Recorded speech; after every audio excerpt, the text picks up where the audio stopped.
Hello friends, उसाजे learners point में आपका स्वागत है और मैं हूं राहुल कुमार। फ्रेंड्स, आज हम इस वीडियो में जो दूसरी यूरोपीय कंपनी है, पुर्तगाली कंपनी के बाद जो भारत के साथ भारत में व्यापारिक संबंध स्थापित की है, डच कंपनी, इससे संबंधित जानकारी प्राप्त करेंगे, जिसके अंतर्गत जानेंगे कि डच कंपनी किस देश से संबंधित है, इसका मूल नाम क्या है, ये कब गठित हुई है, भारत में किस उद्देश्य से आई है, भारत में किस व्यापारिक पद्धति के आधार पर व्यापार की, और यह भी जानेंगे कि किन वस्तुओं को वरीयता दी, व्यापार में किन वस्तुओं का व्यापार की।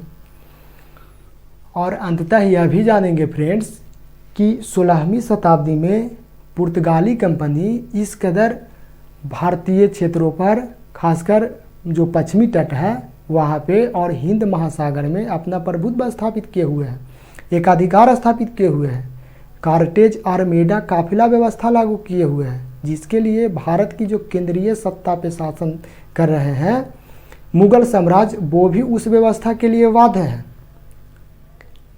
लोगों में पुर्तगालियों के प्रति डर है, भय है, व्यापार करने नहीं दे रहे हैं, जो भी आ रहे हैं उनको पराजित करके एकाधिकार स्थापित किए हुए हैं।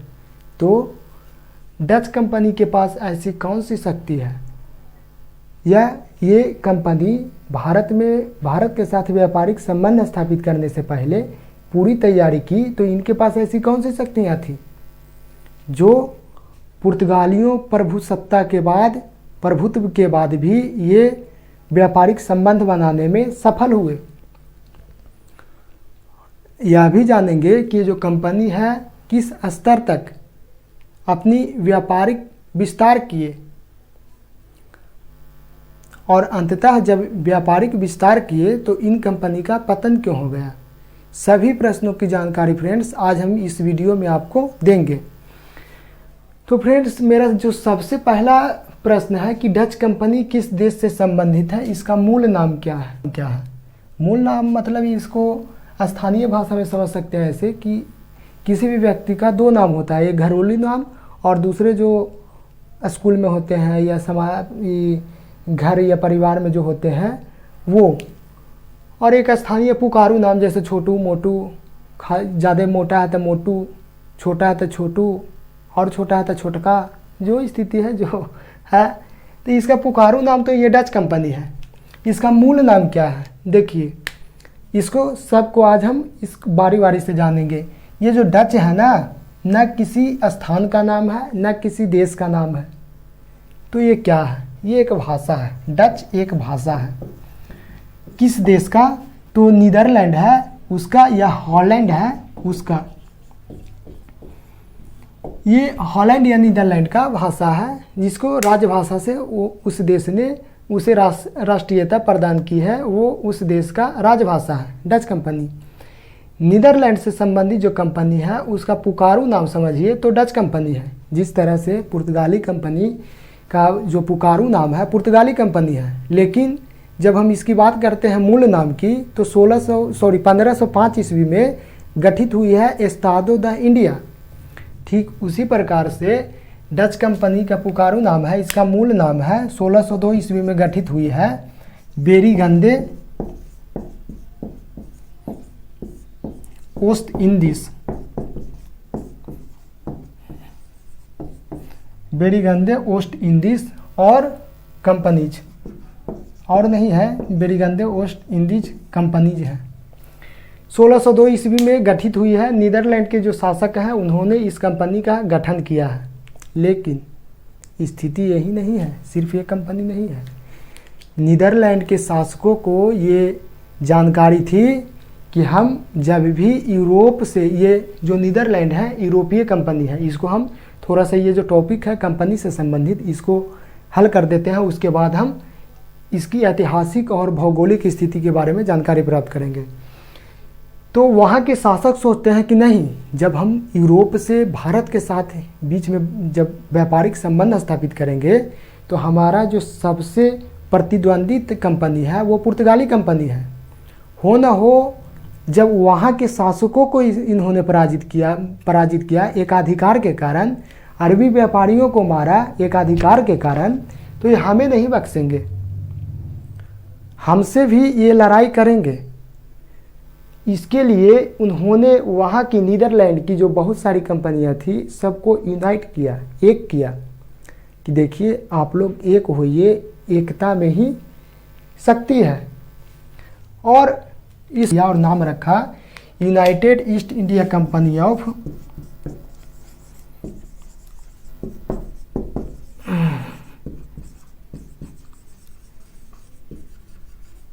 United East India Company of Netherland. देखिए वहाँ के नीदरलैंड के जो शासक हैं वो उनकी सोच जो है बहुत सही है कि यदि अकेले रहेगी तो वो पराजित हो जाएगी, और यदि ज़्यादा भी कंपनी रहेगी तो हो ना हो ये एक दूसरे के कंपटीशन में एक दूसरे को गिराने में लगे रह जाएंगे। इसके लिए कंपनियों को एक किया जाए, जो हुए और जो संयुक्त रूप है उसको United East India Company of Netherland से संबोधित किया गया। ये एक व्यापक व्यापारिक संस्था है।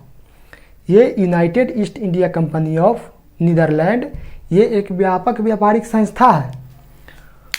अब आइए 1602 ईस्वी में जो कंपनी वेरिगंदे ओस्ट इंडीज कंपनी जो गठित हुई है उसको दो शक्ति मिली है। सबसे पहले 21 वर्ष तक एकाधिकार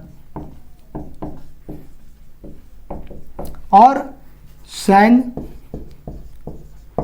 व्यापार और संधि, ये सब शक्तियां इनको दी गई है।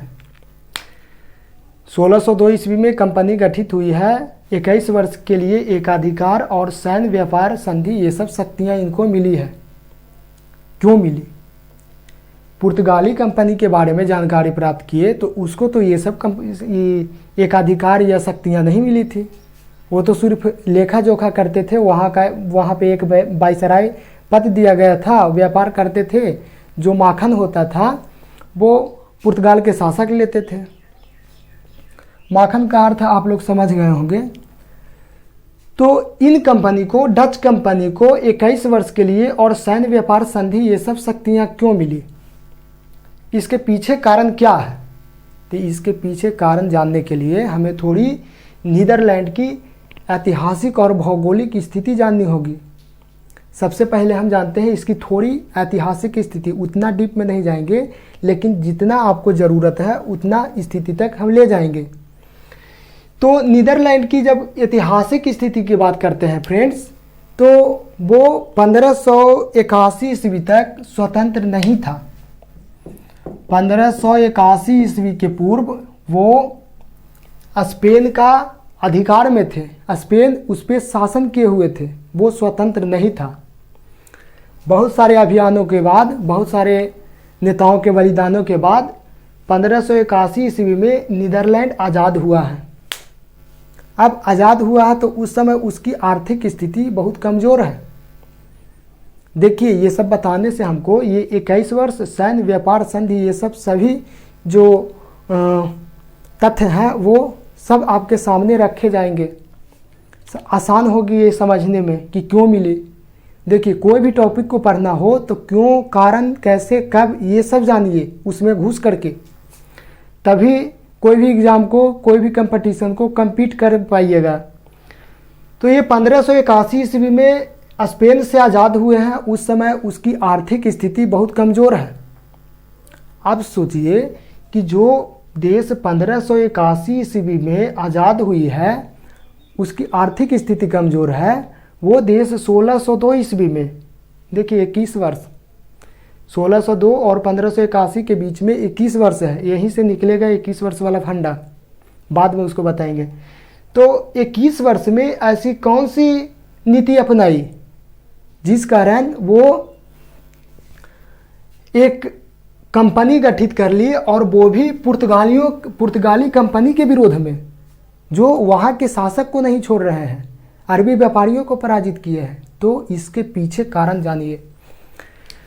1581 ईस्वी में जब नीदरलैंड आज़ाद हुए हैं तो वहाँ के जो शासक हैं वो इस सोच को लेकर के कि हम अब संप्रभु हो गए हैं, हम अपनी वाह और आंतरिक जो नीति है या शक्ति है, निर्णय है, वो खुद ले सकते हैं। इस सोच से उसी समय भारत के साथ व्यापारिक संबंध बनाने के लिए वो चल पड़े। लेकिन इनको जो मंत्री है, इनका सलाहकार है नीदरलैंड के शासक का, वो उनको सलाह देते हैं। मंत्री का अर्थ ही होता है मार्गदर्शक। वो उनको सलाह देते हैं कि नहीं महाराज, एक बार हम लोग दूसरे के अधिकार में आए, स्पेन वासियों ने हम लोगों का शोषण किया, तो वर्तमान की स्थिति है कि हम लोग उठ नहीं सकते हैं। यदि हम कंपनी बनाएंगे, भारत के साथ व्यापारिक संबंध बनाएंगे, तो हम लोगों का जो सबसे पहला प्रतिद्वंदी होगा वो पुर्तगाल कंपनी होगा। इस बार हमको यदि हम पे अधिकार स्थापित कर लेती है तो हम लोग जिंदा नहीं रहेंगे। इस नीदरलैंड की जो वर्तमान स्थिति है वो वजूद अस्तित्व जो है मिट जाएगी। इसके लिए कोई दूसरी ऐसी नीति बनाइए जो हम लोग की आर्थिक स्थिति को मजबूत करे। कैसी कौन सी नीति अपनाई जाए, सब राय मशवरा विचार विमर्श होता है। उसके बाद परिणाम यही निकलता है कि वहाँ के मंत्री वहाँ के शासक को सलाह देते हैं और कहा, देखिए थोड़ा सा एक फ्रेंड्स एक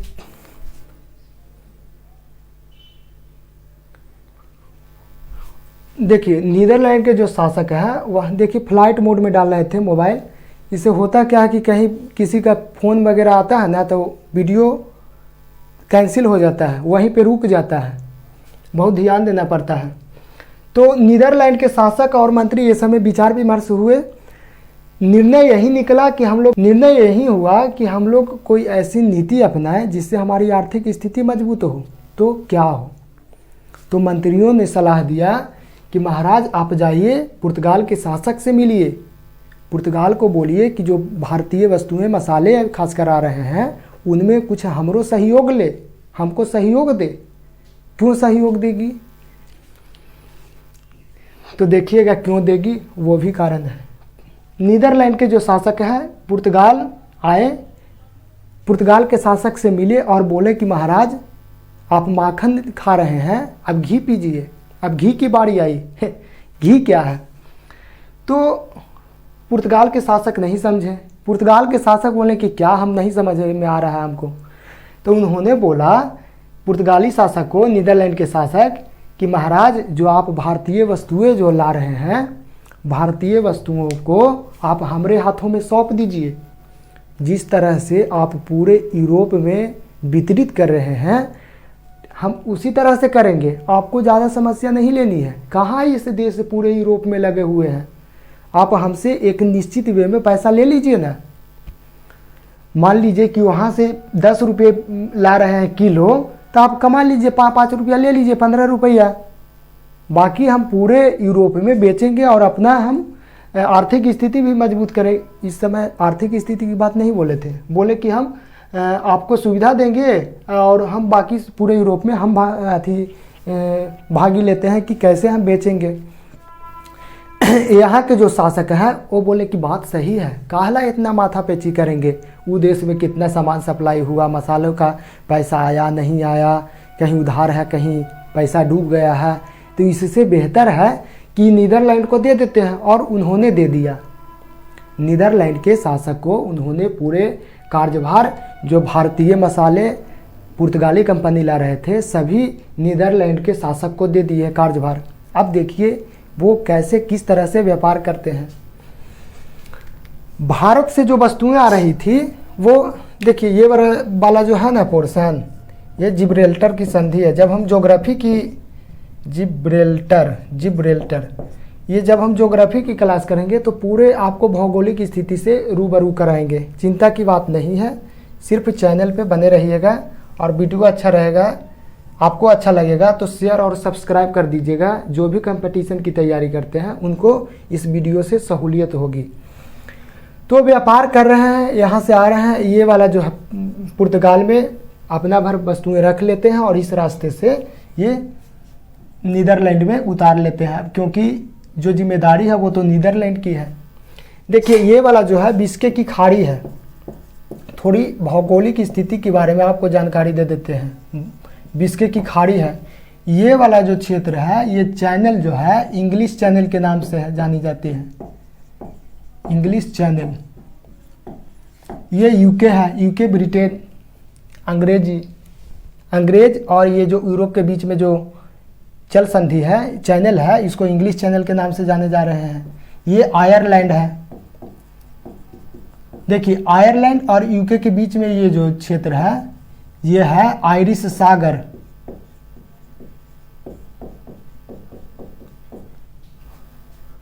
और इंग्लिश चैनल के बाद जो सागर है वो उत्तर सागर के नाम से जानी जाती है।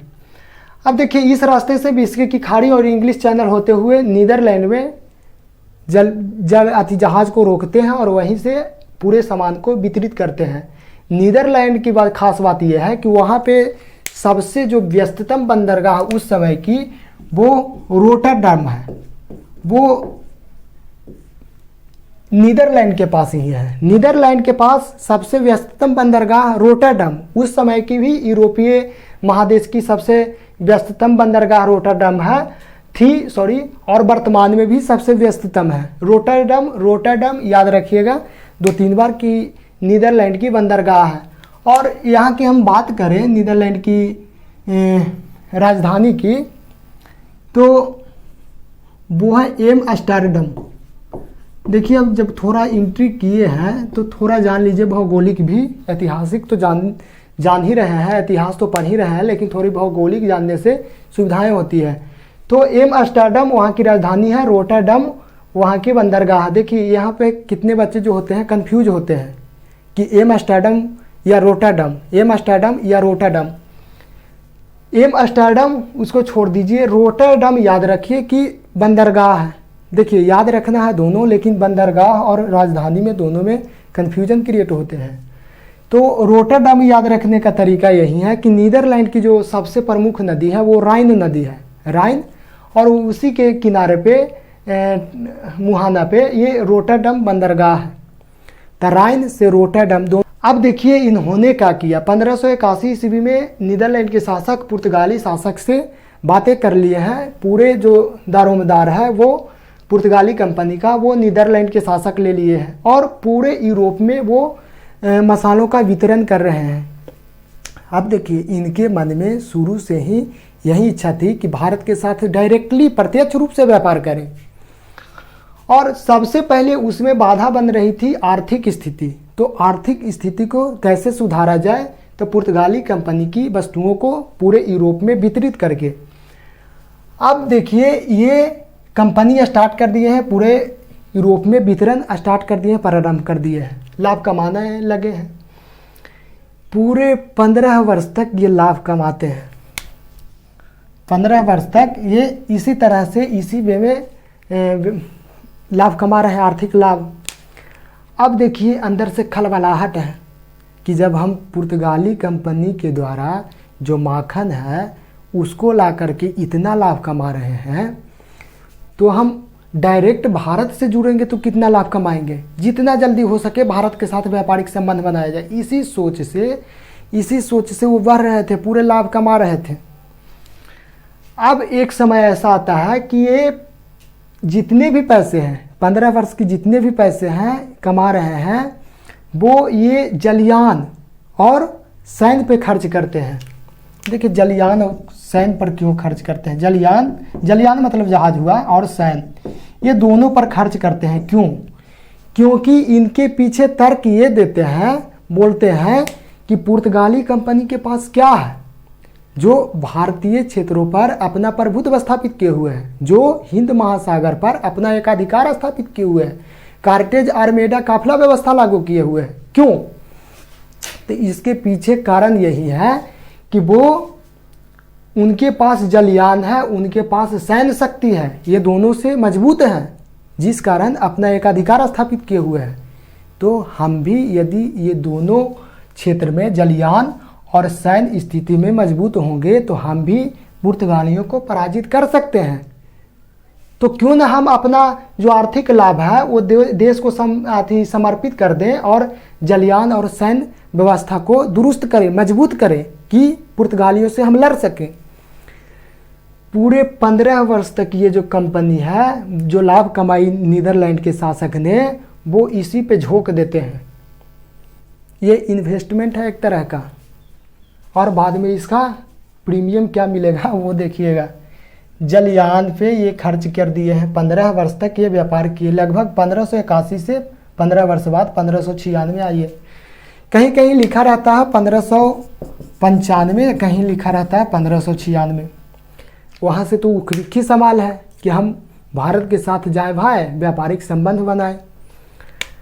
उस उद्देश्य से यहाँ की जो स्थिति को देखने के लिए वहाँ से आता है कॉर्नेलिस डी हस्तमान। इसी उद्देश्य से वो आता है कि भाई परिस्थितियां जगह में कि क्या पुर्तगाली कंपनी के विरोध में वहाँ के शासक हैं, क्या पुर्तगालियों ने उनको अपना तो नहीं बना लिया।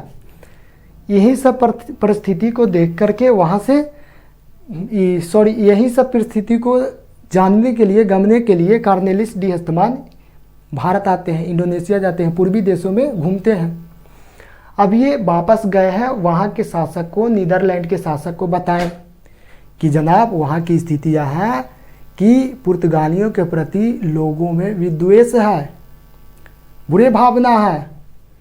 पुर्तगालियों ने भारतीयों का शोषण कर रहे हैं, उनका जो मूल्य है वस्तुओं का वो उचित नहीं दे रहे हैं, जिस कारण विरोध है। यदि हम भारतीयों से मिल करके, भारतीयों के साथ मिला करके व्यापार करेंगे तो हमारा व्यापारिक विस्तार होगा। तो ये सब कंपनी को नीदरलैंड शासक को बताते हैं कॉर्नेलिस डी हस्तमान। बस इतना ही याद रखिएगा फ्रेंड्स अभी तक कि 1595 और 1596 के, मैंने कहीं कहीं पे 1595, कहीं पे 1596 में रहता है। कॉर्नेलिस डी हस्तमान यहाँ तक आया था, या इसको एक और नाम से जाना जाता है, यह हॉटमैन के भी नाम से जाना जाता है, कॉर्नेलिस हॉटमैन। ये है परिस्थिति फ्रेंड्स, 1595 ईस्वी तक हम आ गए हैं।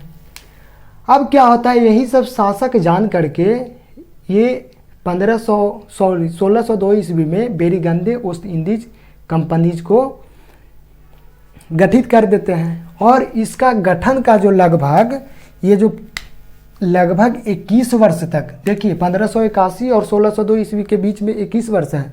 इस 21 वर्ष के बीच में लगभग 65 लाख गिल्डर इस कंपनी को बनाने के लिए इन्वेस्ट करते हैं। जान सोचिए कि उस समय 65 लाख गिल्डर जो है वर्तमान में भी नीदरलैंड की करेंसी है, भारत में रुपया और नीदरलैंड में गिल्डर वहाँ की करेंसी है। वो कंपनी को स्थापित करने के लिए 65 लाख गिल्डर लगाए हैं। अब ये नहीं समझिएगा कि कंपनी स्थापित की है, फ्रेमवर्क किया है, बड़ा मशीन लाया है। मशीन पे नहीं, सिर्फ जलयान पे, जहाज बनाने में और सेना को ट्रेनिंग देने में इतना पैसा, लगभग 65 लाख गिल्डर खर्च किए हैं। इनका मेन उद्देश्य था कि पुर्तगालियों के विरुद्ध जब लड़ाई हो, युद्ध हो, तो हमारी सेना या हमारी कंपनी पराजित न होगी। इसी उद्देश्य से किया। अब देखिए 21 वर्ष का फंडा क्या है, इसका जो है स्थिति वो 1581 और 1602 ईस्वी के बीच में जो कंपनी गठित हुई है, आज़ादी के बाद कंपनी गठित हुई है, जिस कारण ये 21 वर्ष के लिए एकाधिकार दिया गया है। एकाधिकार इसलिए दिया गया है कि बाद में 21 वर्ष के अंदर कोई दूसरी कंपनी ना नीदरलैंड में जन्म ले ले कि भारत के साथ व्यापारिक संबंध बनाने के लिए व्याकुल हो जाए और जा करके संबंध बनाए और अपना ही देश को पराजित करे। तो ऐसी स्थिति ना हो, इसलिए एकाधिकार दिया गया है कि दूसरा कंपनी ना जाए। और दूसरी बात यह है फ्रेंड्स कि ये सैन्य व्यापार संधि ये क्यों दिए, तो देखिए पुर्तगाली कंपनी को तो नहीं मिला था। ओह, लाइन कट गया।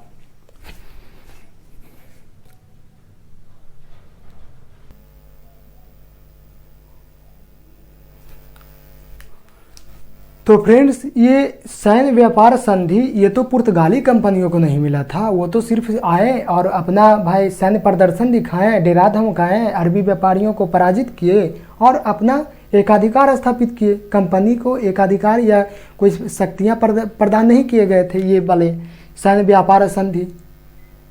तो इनको क्यों दिया गया, तो ये जानते थे कि हमारा जो सबसे प्रतिद्वंदी कंपनी है पुर्तगाली कंपनी है, इसलिए जब तक हम उसके साथ, वो तो लड़ाकू है, वो तो सीधे जाएगा। अब मान लीजिए कि इस कंपनी को हम ये अधिकार नहीं देंगे, बिहार पुलिस को गोली मारने का अधिकार मोटा मोटी नहीं है समझिए, तो वो तो मरा के चला आता है। अब आर्मी वाला के जाइए, आप बॉर्डर पर घूम घाम के आइए ना, किसी तरह से आप भारतीय निवासी हैं फिर भी बॉर्डर के उस तरफ या इस तरफ जाइएगा तो आपको मार दिया जाएगा।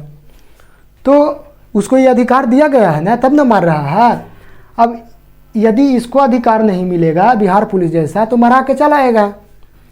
तो इसको बॉर्डर पुलिस वाला, बीएसएफ वाला दीजिए शक्ति, इन्होंने दिया कि भाई कोई तो तुम्हारा विरोध करेगा तो उसको मारकाट कर सकते हो, व्यापारिक बाधा पहुंचाएगा तो उसको मारकाट कर सकते हो।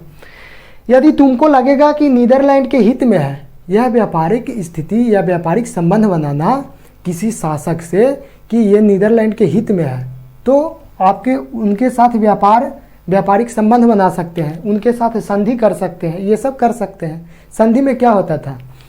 संधि में ये होता था कि मान लीजिए कि नीदरलैंड का शासक है, नीदरलैंड की कंपनी है, भारत का शासक है, भारत के शासक उनको व्यापारिक संबंध बनाने की आज्ञा दे रहे हैं, मन है, लेकिन पुर्तगालियों का प्रभुत्व है, उनका डर है, भय है कि हो ना हो हम यदि इनको शक्ति देंगे या कोठी बनाने के लिए आज्ञा देंगे तो हमको मार दिया जाएगा। तो उसके लिए संरक्षण दिया जाता था, कंपनियों के जो सदस्य होते थे या सेना होते थे उनको संरक्षित रखते थे शासक को, क्योंकि शुरू में तो इनका व्यापारिक विस्तार करना था ना, एक अच्छा इमेज बनाना था। शासक के साथ मिल करके न चलिएगा तब ना व्यापार होगा। और ये संधि भी इस तरह से करते थे पुर्तगाली। अब ये स्थितियाँ समझ में आ गई है फ्रेंड्स। यहाँ तक हमने जाना कि डच कंपनी किस देश से संबंधित है, उसका मूल नाम क्या है और कब गठित हुई है। 21 वर्ष का एक अधिकार, सैन्य व्यापार संधि, ये सब क्यों दिया गया है, ये सब तो जान गए हैं। कंपनी एक समय आर्थिक, देखिए कहाँ कंपनी के बारे में। अब आइए कि यूरोप से संबंधित जितने आपको जानकारी थे वो हमने दे दिया है। अब आइए भारत के संदर्भ में, पूर्वी देशों के साथ ये जो 21 वर्ष का एक अधिकार है, ऐसा मत सोचिएगा कि सिर्फ भारत के पास, भारत के साथ व्यापारिक संबंध बनाने के लिए है, ये पूर्वी देशों के साथ है। और हम लोग अब मोटा मोटी कहिए तो आ गए हैं, जान गए हैं यूरोप से संबंधित जितने भी फैक्ट थे। अब आइए भारत से संबंधित जितने जानकारी हैं वो दे देते हैं। देखिए यहाँ पे ये वाला जो क्षेत्र है ये इटली है, ये वाला है एलोइंस की खाड़ी, बिस्के की खाड़ी आपको समझ में आ गया होगा। पुर्तगाल की राजधानी है लिस्बन, स्पेन की राजधानी मैड्रिड, ये फ्रांस है, फ्रांस की राजधानी है फ्रांस की पेरिस। इंग्लिश चैनल है, ये देखिए बेल्जियम की राजधानी है ब्रुसेल्स, और नीदरलैंड की जो राजधानी है एम्स्टर्डम। नीदरलैंड के जो सबसे व्यस्तम बंदरगाह है, यूरोप की जो सबसे व्यस्तम बंदरगाह था या अभी भी वर्तमान में है वो रोटरडम है, और वहाँ की राजधानी जो है वो एम्स्टर्डम है। 1602 ईस्वी में कंपनी गठित हो गई है। बेरीगंदे ओस्ट इंडीज, बहुत सारे कंपनियों को मिला करके एकता को बनाने के लिए, शक्ति को स्थापित करने के लिए वहाँ के शासक ने कुछ कंपनियों को यूनाइट किया है, जिसका नाम है United East India Company of Netherland. अब देखिए स्थिति यहाँ तक समाप्त है। 1595 या कहीं कहीं पे 1596 में कार्नेलिस डी हस्तमान आता है, घूम घाम के जाता है, रिपोर्ट लेकर नीदरलैंड के शासक से मिलता है। यहाँ तक कि ये सब जानकारी प्राप्त किए थे। अब भारत के संबंधित जानकारी, भारत से संबंधित जानकारी पाइए। तो ये मान लीजिए कि मोटा मोटी भारत है, जितना ज़रूरत है वो जानिए। और इसी तरफ ये वाला आ गया अंडमान निकोबार, ये वाला, और इस तरफ इंडोनेशिया वाला जो क्षेत्र है, ये वाला जो है, इससे संबंधित आपको जानकारी हम